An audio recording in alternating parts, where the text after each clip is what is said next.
തദ്ദേശ സ്വയംഭരണ വകുപ്പിന്റെ ജില്ലാ എൻഫോഴ്സ്മെന്റ് സ്ക്വാഡ് മുണ്ടയാട് ഭാഗത്ത് നടത്തിയ പരിശോധനയിൽ നിരോധിത പ്ലാസ്റ്റിക് ക്യാരി ബാഗുകൾ കടത്തിയ വാഹനം പിടികൂടി പിഴ ചുമത്തി. മുണ്ടയാട് നിർത്തിയിട്ട വാഹനത്തിൽ നിന്നും കടകളിൽ നിരോധിത പ്ലാസ്റ്റിക് ക്യാരി ബാഗുകൾ വിതരണം ചെയ്യുന്നതിനിടയിലാണ് TK ഏജൻസീസിന്റെ ഉടമസ്ഥതയിലുള്ള വാഹനം ജില്ലാ എൻഫോഴ്സ്മെന്റ് സ്ക്വാഡ് പിടികൂടിയത്. വാഹന ഉടമയ്ക്ക് 10,000 രൂപ പിഴ ചുമത്തിയ തുടർ നടപടികൾ സ്വീകരിക്കാൻ സ്ക്വാഡ് കണ്ണൂർ കോർപ്പറേഷന് നിർദ്ദേശം നൽകി.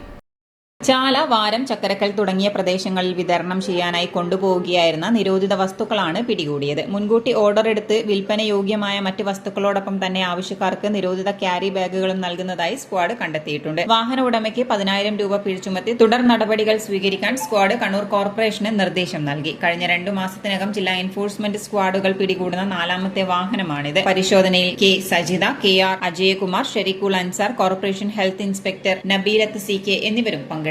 City news, Kannur.